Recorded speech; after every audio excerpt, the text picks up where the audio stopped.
It seems like the 90s always had a special charm about it when it comes to entertainment. The anime we're going to be looking at today is one of the most popular magical girl series other than Sailor Moon.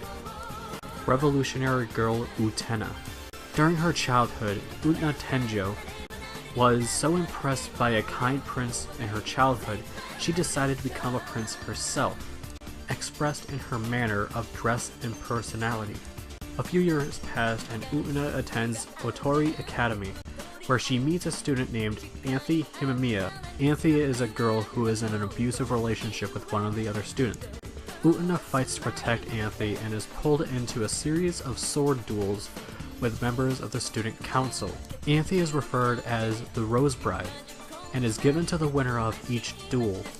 That is the basic storyline for this show. However, there are 4 major arcs in the show. Those 4 arcs being the Student Council arc, the Black Rose arc, the Aiko Otori arc, and the Apocalypse arc. That being said, let's go straight to the characters. Utena is a tomboyish, courageous, and naive character who lives to emulate the idolized prince figure from her childhood. And in my opinion, I really did like this character. Every time she was on screen and every time she talked, I always listened. She was a very unique character for a story like this, especially when a girl is trying to be a prince. Anthe is a mysterious, shy girl whose politeness may mask a darker and more complex personality. There's a lot I can talk about with Anthe, but personally, in my opinion, she was a good character, but I don't want to get too into it. Toga Kiryu is the president of the student council, and Otori's resident playboy.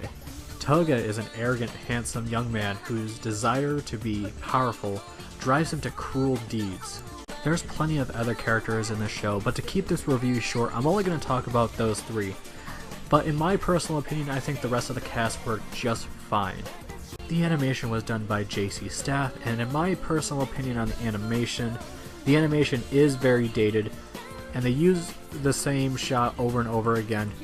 However, there were some scenes that were really beautiful and breathtaking, even for the budget that this show had.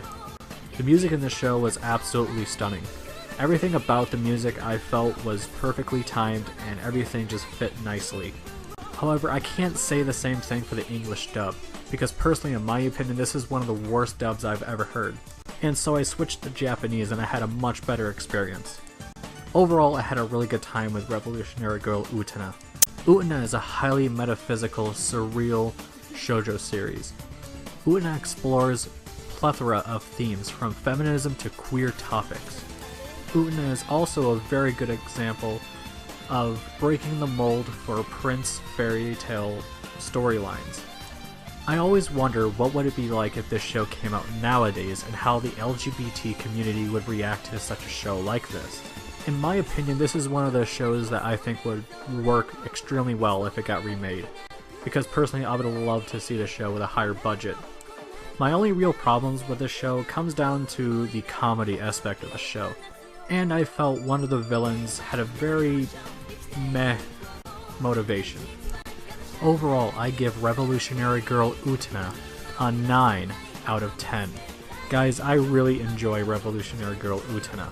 If you want to watch this show, it is licensed by Nozumi Entertainment, and they have a YouTube channel where you can watch a lot of their stuff, and Revolutionary Girl is on that, both sub and dub.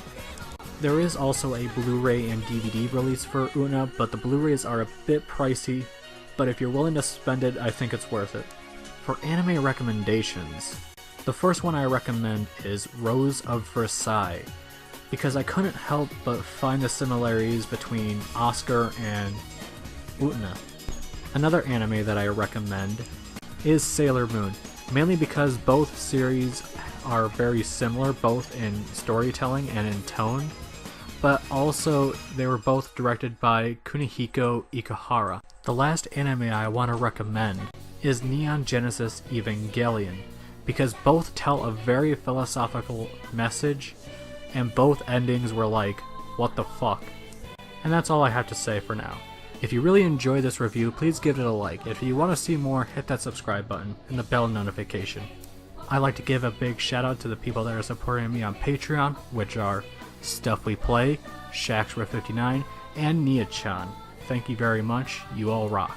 I really hope you have a great day or night whenever you're watching this.